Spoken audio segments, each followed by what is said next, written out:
My name's Colin Lee, and we're here with another great installment of the Twin Cities Kotlin Users Group. I have Bryan Herbst, my camera's that way, who is here from Target, and who does Android there and has some really cool stuff. He's been learning about Jetpack Compose. I think he maybe even been doing longer than me. He's certainly done some really interesting stuff, so probably have. I'm interested to hear about this. You have this presentation you put together today about the Jetpack Compose semantics. We've had a lot of interesting news lately. Also in the world of Kotlin, there's been the Jetpack Compose is now available on multi-platform as 1.0 for desktop, web, and Android. And so, yeah, Compose is getting more exciting every day, and I'm really interested to hear Bryan's presentation. Thank you for coming, Bryan. Yeah, thanks for having me. Definitely agree. Compose is getting more and more exciting every day, and I am super excited about it. So yeah, I'm here today to talk about Jetpack Compose semantics. As Colin said, I'm Bryan Herbst. I'm an Android engineer at Target. I'd be remiss if I didn't say we are hiring. So if you want to talk about Target later, feel free to hit me up on Twitter at Bryan C. Herbst. Cool. So put your presentation up. There you go. Oh, we missed the title slide. There we go. Back to the title slide. So we're going to talk a little bit today about why we need semantics, what semantics are, and how they help us with Jetpack Compose. And then we're going to do a little bit of a deep dive into the two main use cases for semantics, which are accessibility and testing. And at this point, you might be thinking to yourself, well, those are kind of two weird things to have grouped together in one concept. What do accessibility services and testing have in common? And the answer is that there are kind of three main things. The first and the most important one is that both accessibility and testing really need to be able to find our UI elements on the screen. So we've made these beautiful apps, have beautiful layouts, but when it comes to reading out the content for talkback or finding them for testing, we really need to be able to locate those things on the screen. We also need to be able to act on those UI elements. So for accessibility, you might need to perform actions. For testing, you might need to click on something to launch the next screen, whatever it is. But we need to be able to interact with them as well. And then to do all of that, we also need a whole lot of metadata about our UI. So things like if you have an image, content description that describes the image, maybe a list of all the interactions that are available for a particular widget, all that kind of stuff. Then the next thing to remember is that our composables only emit UI. They don't actually return anything. So if we are looking at our composable functions, we see that, again, there's no return value. There's nothing really for us to keep in memory that we can access later to get all this stuff.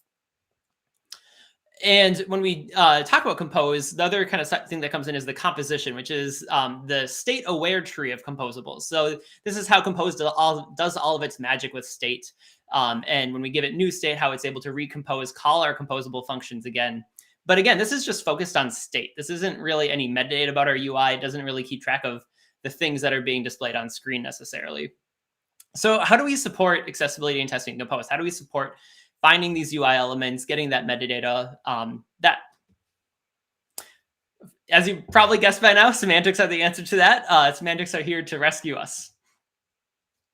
And so I mentioned the composition tree earlier. The semantics tree is something that actually lives in parallel to the composition, and it describes the semantic meaning of composables. So it describes the semantic meaning of composable. So it gives us that kind of meaning behind all of these composable functions that we're writing. So let's take a look at the kind of basic semantics that we might run into. I mentioned before, content description on images is probably going to be the most common one. One thing that I really like about Compose is that you actually are required to have a content description argument for all your images. It's a required parameter in Kotlin. In views, we did have content descriptions were kind of required because there was a lint check that would yell at you if you didn't put in a content description. But it's also super easy to either just not care about the lint check or put in a null there, or suppress the lint check completely. In Kotlin, it is optional, so we can still put in null if we want, but it's a much more of an explicit decision to not provide a content description for images. And we'll see a little bit later how that kind of fits into the semantics framework. But for now, just know that the content description, just like it was with views, is used by accessibility services to describe the content that we're looking at on screen. You can also use it to find views for testing if you want, but primary use case is definitely for those accessibility services. And content descriptions are not actually limited to images. If you want to provide a content description for any other sort of element on the screen, for example, if we have a box that maybe it's doing some fancy canvas drawing, we can also add a content description semantic to that. And you're starting to see a little sneak peek here of how we actually get into semantics, which is through this modifier.semantics. So what else can semantics do?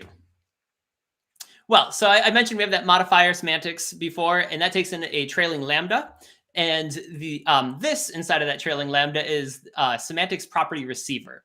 And if you go to the documentation, this is probably the best way to figure out what all is available to us in semantics. If you go to the documentation for the semantics property receiver, we can see there's a bunch of different functions that we can call in there. So we can call disabled to mark an element as disabled. We can call heading to mark it as a heading. They're pretty straightforward, pretty self-explanatory. We have selectable groups. We have one of the cool ones that I really like is there's actually specific semantics for collapsible and expandable content. So if you have maybe like a card on the screen that you want to be able to expand and then collapse again. And so the way we use these is you just call that function inside of that trailing lambda on the semantics modifier. Pretty easy. In addition to the functions, we also have a number of just properties that we can use. So we have a selected Boolean to indicate whether something is selected or not. We have a state description, and obviously we talked about content description already. And then there's a special one called a role that we're going to talk a bit about later, because that's pretty new for Compose, and it plays a really important role. No pun intended. Again, these are all just inside of that semantics block. So I can say selected equals true, selected equals false, all that kind of stuff that you kind of expect from a Kotlin property. There are also a few shortcuts that you don't need to necessarily use the semantics modifier. You can use these shortcuts like Modifier.clickable, Modifier.toggleable that actually kind of hide the fact that you're using semantics. But if you dig into them, you'll find out that you're actually using all of these semantics under the hood. And so to kind of show off what's really happening here, let's talk a little bit about what a button actually is. Well, in Compose, if you look at the source for a button, it's actually just a surface that has a Modifier.clickable on it.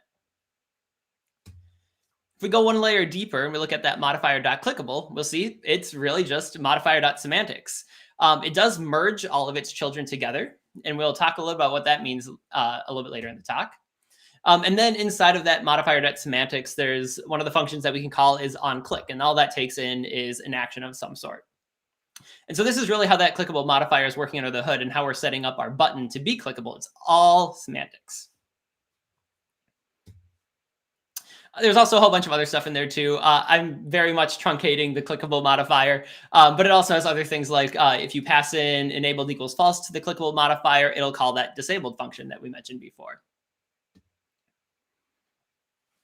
Modifier.toggleable is very similar, but this one's we're gonna go a little bit different direction with this one. So imagine we have this row right here that has a checkbox and just some text that says get milk. It's maybe a grocery list or a to-do list or something.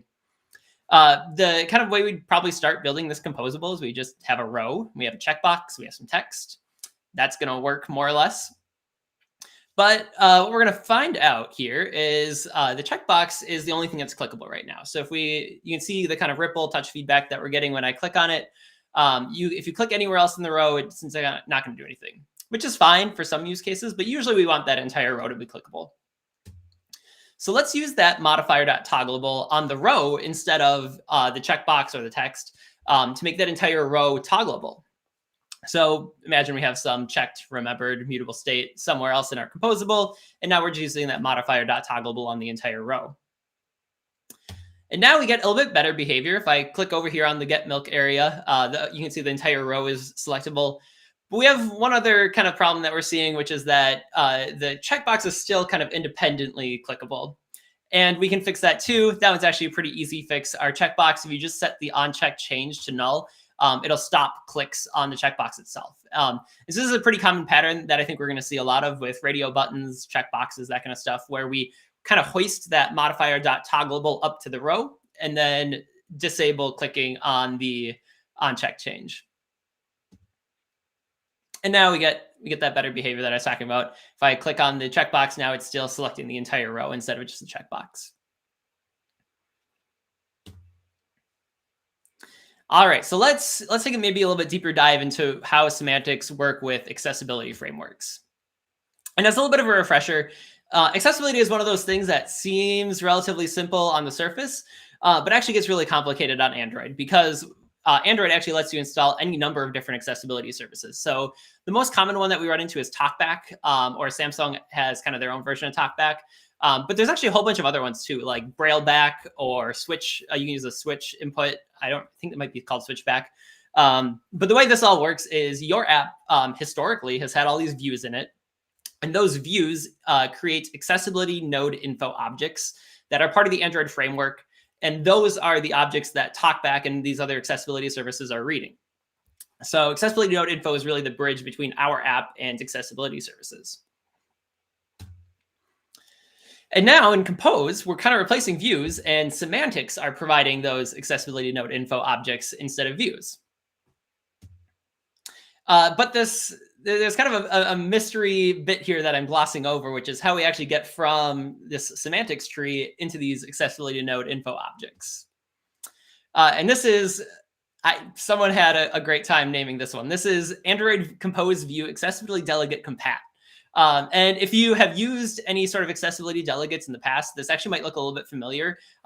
In the view system, we can make these accessibility delegates for any of our views to provide more customized accessibility support. So in Compose, we have our Compose view at the very top of our Compose hierarchy, and that's how we get our composables to show up in our activities or our fragments or whatever. And this is actually the delegate that's responsible for going through that entire hierarchy of our composables and building out from that semantics tree, building out those accessibility node infos. I'm going to start abbreviating it a little bit. We're going to abbreviate it with ACVADC. So if you see that, that's the accessibility delegate. And so there's another bit of a problem here, and that's that TalkBack specifically, and probably some other accessibility services have a bit of a view problem. They've gotten a little bit comfy with Android using the view framework for, what is it now, 12 years? A little bit longer even. And so if you go into TalkBack, fun fact, TalkBack is open source. It's on GitHub. You can, if you're ever having trouble with TalkBack and you want to really dig into why it's reading off an element in a specific way, you can dig into the source and find out. And if we dig into the source a little bit, we'll see that there's actually a number of cases where TalkBack is reading the actual class of view from that accessibility node info. And so in this particular case, we're looking at some special handling for buttons. And this is how TalkBack, if you've ever played with TalkBack, you'll see that if you hover over a button, or if you focus on a button, it'll say whatever's in that button. So maybe like click me, and then it'll say comma button. And that comma button part is kind of inserted by TalkBack. It's not actually coming from your app. And so this is how TalkBack is deciding whether to add that. Or there's also special cases for checkbox, radio buttons, all sorts of stuff. And now you're probably saying to yourself, wait a minute, we don't have views in Compose. None of my composables have view classes. So how on earth are we going to make this work? Well, as it turns out, that accessibility delegate uses that role property that I mentioned before to map roles to Android view classes. So that accessibility delegate is actually basically lying to accessibility frameworks and saying, hey, you have this button composable. That's actually a Android.viewed or Android.widget.button. So super interesting thing about that delegate is that it's actually making up Android view classes for us. There's a bunch more cases. I'm truncating again, but yeah, you can imagine what the rest of them look like. Pretty easy. So yeah, like I said, roles are stepping in again to save our hides here. And so when we do something like a Modifier.clickable, Modifier.selectable, toggleable, pretty much all the modifiers that give you some sort of interaction with the composable, also have the ability to take in a role so you can more specifically describe what your composables are doing. So not everything that's clickable is going to be a button. It might be something that acts like a checkbox. It might be something that acts like a radio button. Same thing with selectable or toggleable. And so this is really how you can get that kind of more tailored behavior that you're used to with TalkBack and views. roles that are available to us, we can say that they're buttons, checkboxes, switches, radio buttons. One of the more interesting ones, we can also do tabs. So if you're making your own tab composables of some sort, you should make sure you're using that tab role. And then there is also a role for images as well. You probably won't need that one too much, but good to know that these are all available for you. The other thing that's super interesting, if you really dig into that accessibility delegate, is that other semantics beyond just the role might actually imply other class names too. So specifically things like progress bars and seek bars. There are some kind of like range semantics that come into play here. And sometimes that delegate will interpret those things as maybe like a progress bar view or something like that. So not necessarily something you need to know too much about, but if you are trying to recreate some specific view behavior in TalkBack, you might need to dig into that delegate a little bit and figure out which semantics you need to get the behavior that you're looking for.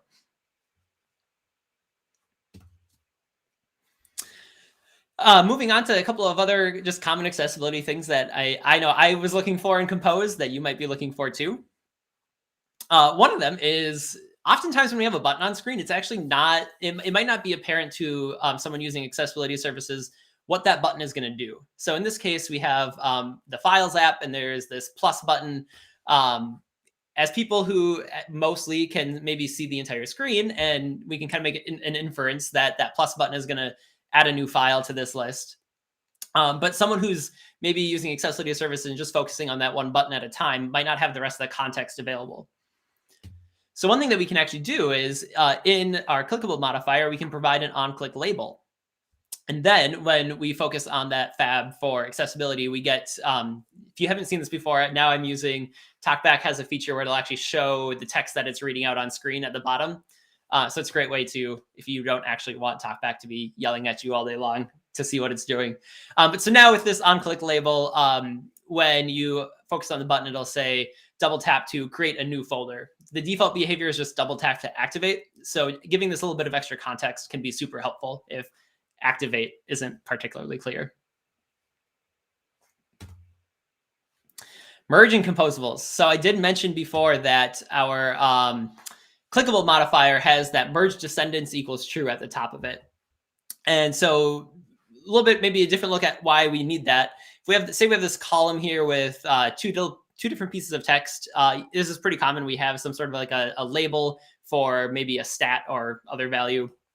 And so by default in this column, this is just going to be two different things read out separately. So someone with TalkBack will focus on the 100. They can swipe right to go to the steps, and it works, but we can do better. So all of our semantics modifiers have this merge descendants parameter that we can set to true. And now when we focus on that with TalkBack, we focus on that entire column at once, and it'll read 100 steps. Much better behavior. And again, this is the default behavior for pretty much anything you can interact with. So clickable, toggleable, selectable, that'll actually do the merge descendants for you. Similarly, headings are super cool in TalkBack. Right now in this, we have this kind of column that has a header and then maybe just some like description text or something. Not super important what it is. But we can actually apply a heading semantic to that title. And now not only will it read title heading, but it'll also give accessibility users the ability to navigate between headings. So if you have a whole bunch of things on screen, it can be a quick way to kind of jump around between different groupings of content in a given screen. The selectable group semantic is super necessary for things like radio groups. If you don't use a selectable group on maybe like the parent column in this case, what happens is, I think I have, yes, there we go. When you focus on the radio button, it'll just say selected radio button, which again, fine. But if we add that selectable group to the column, then it'll actually read selected radio button, and then it'll say this is radio button 1 of 3. So you know how many radio buttons are in the list. And just gives a little bit more context to understand what someone with TalkBack is interacting with. Another one that I have never used before, but I actually really like, is state description. So for something like a checkbox or a radio button, by default, it'll read out as checked or selected or whatever.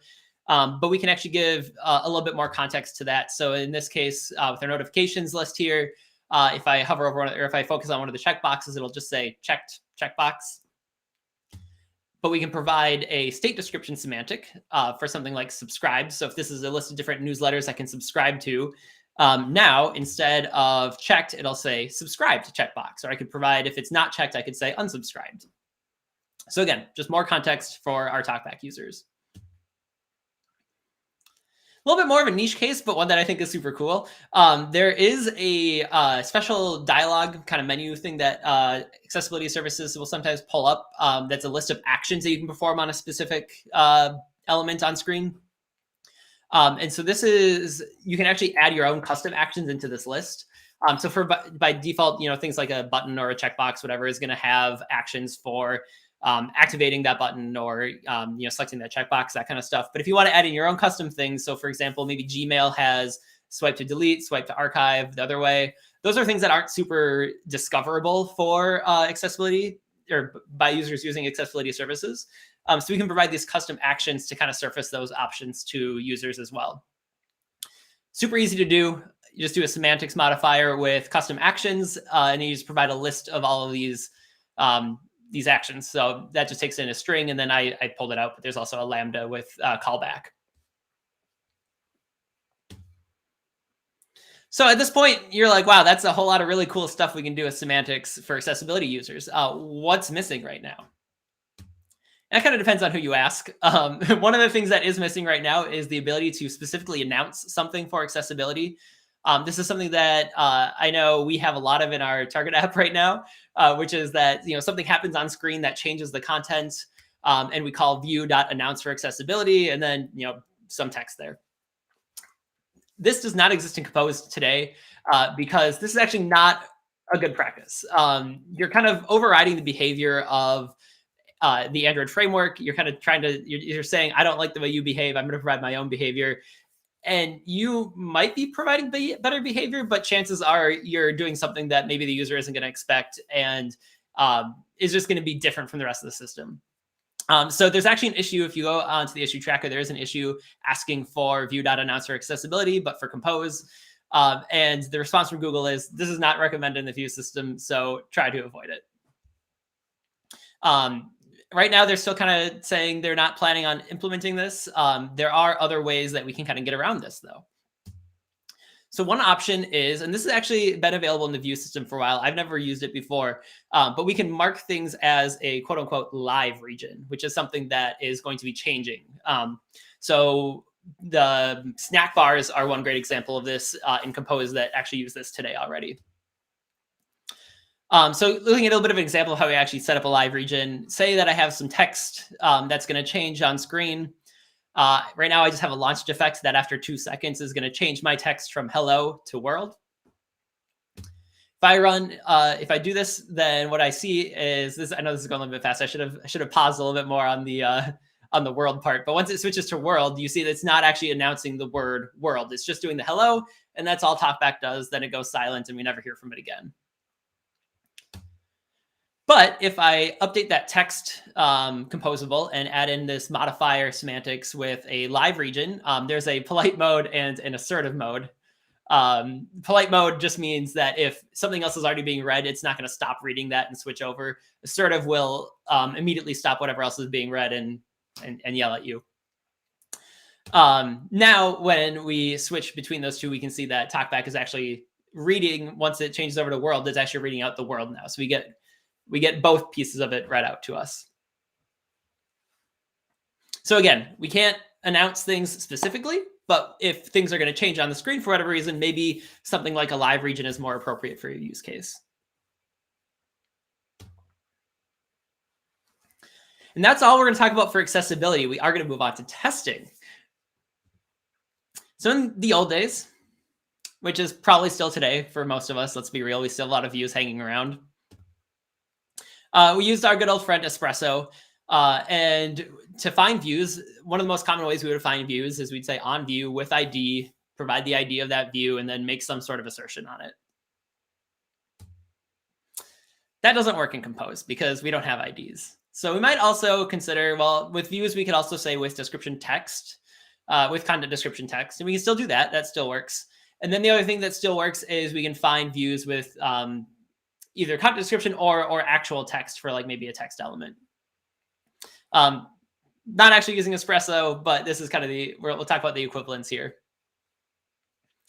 So kind of like accessibility services, semantics are really what power all of Compose's finders and matchers and testing.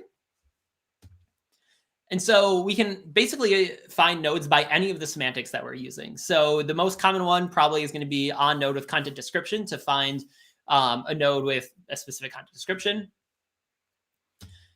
We can also, again, we can do compose rule.on node with text to find some specific text on the screen. And I'm actually going to switch back and forth between these slides real quick. So all of these on node with blah, blah, blah, blah functions are really just shortcuts for on node. And then this matcher on the inside has text. So when you see those two, they're kind of equivalent. It's going to be important in a second here. If we dive into has text a little bit more, we can see, again, it's a semantics matcher. It's using that semantics framework to match those nodes in our semantics tree.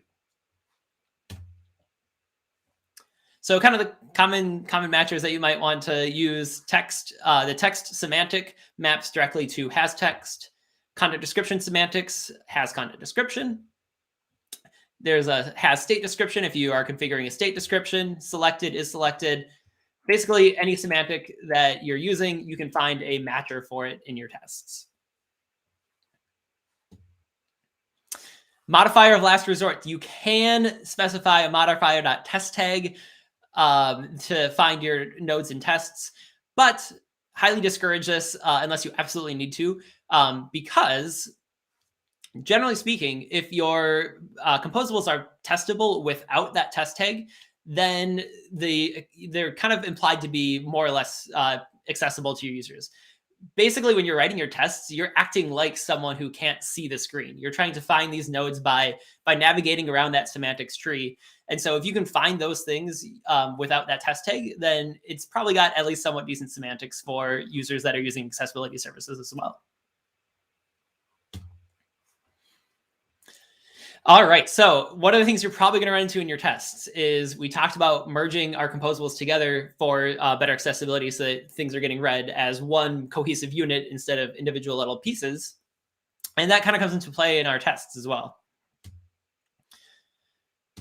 Yeah, so this is also, again, one thing to keep in mind, this is going to be true for the clickable, selectable, toggleable modifiers as well. So even if you're not explicitly merging things, you will definitely run into this in your tests. And so in this example, I have a column that is clickable. And right now it just has two pieces of text. It's got someone's name and then maybe their phone number. Pretend this is the contacts app, for example. It's going to look something like this. Not super exciting, I know. And so then I'm just going to write a quick little test here. I'm going to say compose test rule, find the node that says Jane Doe, and assert that that text actually says Jane Doe. You'd probably expect this to be true, wouldn't you? Your test is unfortunately going to fail.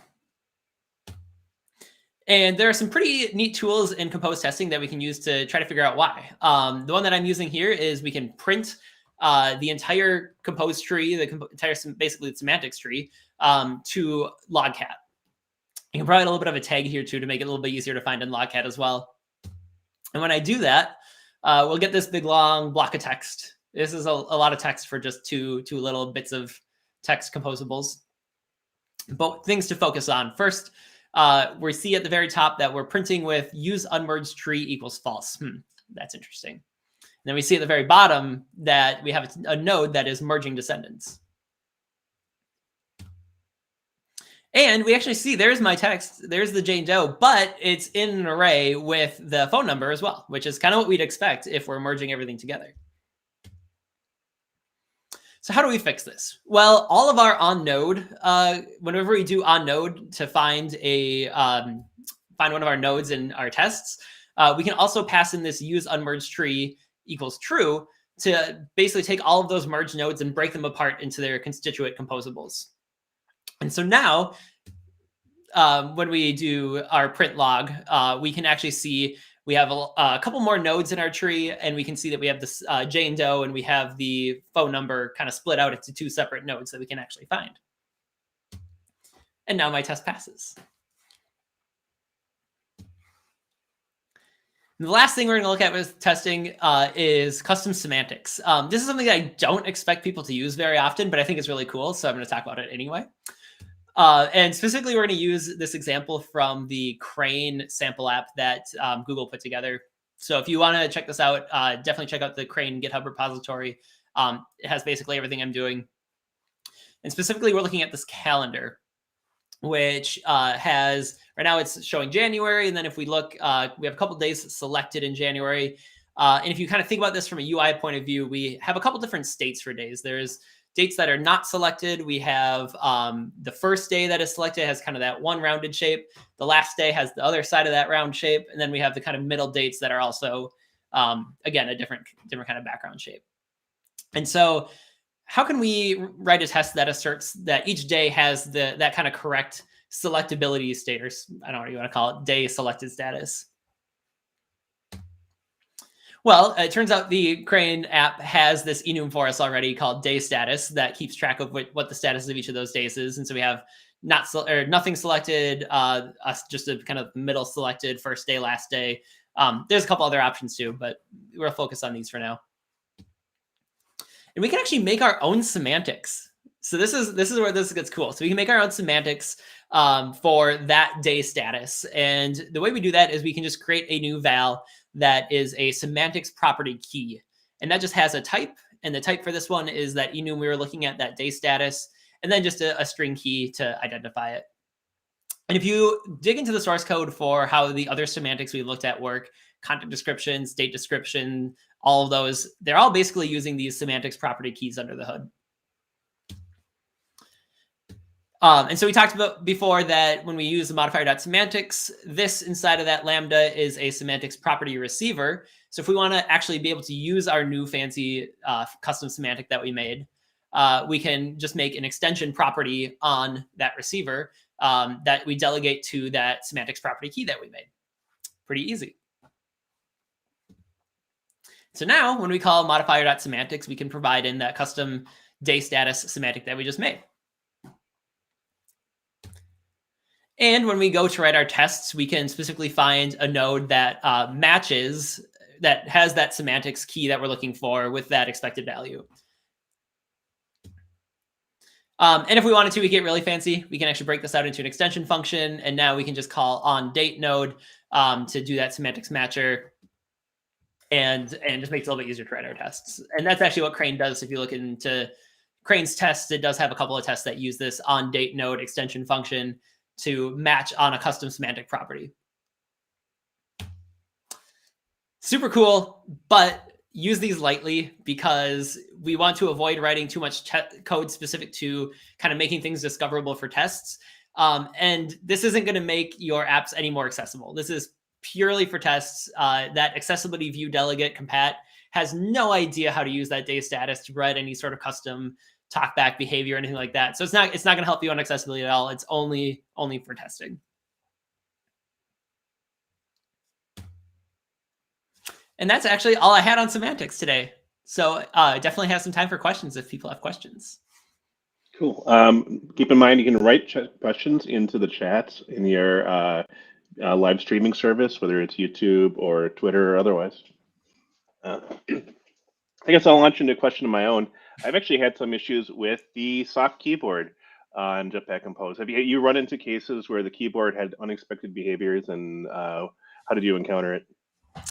I have not run into any issues with the keyboard yet. So I am afraid I cannot empathize with your keyboard plate. Okay. All right. That works. We'll probably have some questions coming in soon. I'll also admit I don't think I've done a whole lot with text input yet, but I'll keep an eye out for sure. Definitely. Yeah, we've been using a lot of the test tags, so I guess we have to work on our accessibility side, maybe. I don't know. The other thing you can do another thing you can do that I have done a lot of in tests is when you are setting up your compose, when you call set content on that test rule, you can set content for just that one composable that you're looking to test. And then when you call compose test rule.onRoot, that root composable is going to be what you're looking for. So if you're only testing that one component in isolation, it's really easy to find. Mm-hmm. Yeah. Yeah, there's been a lot of interesting stuff, very complex. I really liked your article about the custom modifier for autofill. That was great. Yes, if you have not seen it, I do have a blog post that talks about how you can get autofill working for Compose with a custom modifier. I'm hoping, and the plan, I did talk to some Googlers about this a while back, and the plan was to make something similar to that part of the actual APIs. Just has not happened yet. But right now, autofill is not the easiest and cleanest thing to use with Compose, unfortunately. Well, I'm posting it into chat right now, so you Thanks. can look up the article. Cool. Autofill is also very similar to accessibility services. It's really interesting in that we drop all of this kind of metadata about our composables or our views into the ether and hope that the thing on the other end interprets it correctly. And I'd say with autofill specifically, it's not always the case. Yeah. It was very helpful for us. Like I used it almost right away, getting out of the gate on a new Greenfield app. So I'm glad to hear it. Yeah. It's quiet. People like to talk, but they're not asking questions. Okay. Thank you for being Really, here. I answered all of them. Answered all the questions apparently. I'm really glad you made it. We were going to try to do an in-person hybrid event at some point. As you know, I was trying to track down a venue that wasn't going to charge us a arm and a leg worth of money, and we'll see if we can still pull that off in the next few months. But, yeah, for sure. We'll have more talks. We got great speakers, and I'm really happy you made it on. Yeah, it's great to be here. Thank you. Well, I think not seeing any questions. Thank you for being here. I'm going to cut us short today, and thank you for everyone for coming out. Yeah, thanks for coming.